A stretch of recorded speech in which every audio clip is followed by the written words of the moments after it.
medis jis auga ant stogo. Bet kur pažiūrėsi į kairę ar į dešinę, bet kur. Už jeigu neprižiūrimas laukas žemės ūkio paskirties dirbamai žemiai, 10 metų, jeigu jis bus neprižiūrimas, jisai pradės atauginėti medžiais.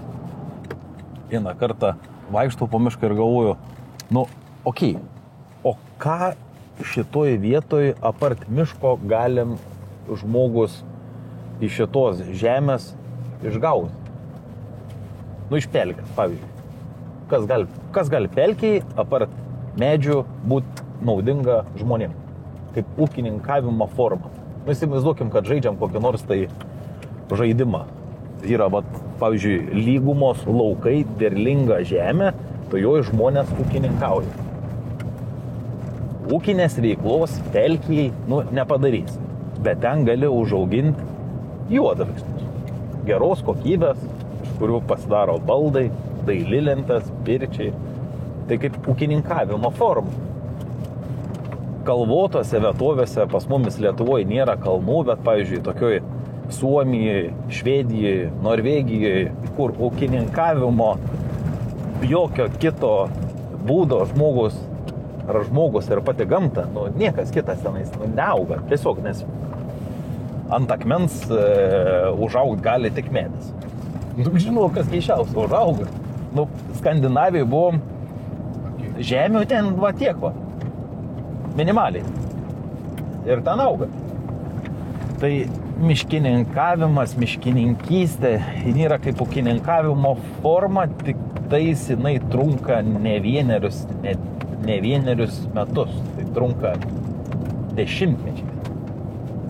Ir nuo to, kaip mes ūkininkaujam savo valdomose miškuose, tokie ir bus ateities mūsų miškai.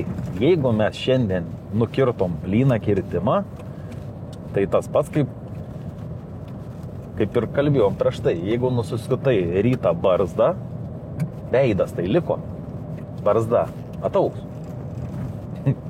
Miško paskirties žemės Lietuvoje šiandien dienai pakeisti labai retais atvejais gali. Jeigu iškirtom plyną kirtimą, tai toj vietoj ar lapuotis, ar spigliuotis, vis tiek kažkoks miškas užaugs. O viskas priklauso nuo žmogaus, kuris prižiūri tą miško požiūrio į mišką. Jeigu tu gyveni kažkur tai Fabijoniškėse 13 aukšte ir turi miško Skuodo rajone 6 hektarų, aš tikrai abejoju, ar tu žmogau tenais galėsi nuvažiuoti ir užauginti normalų mišką.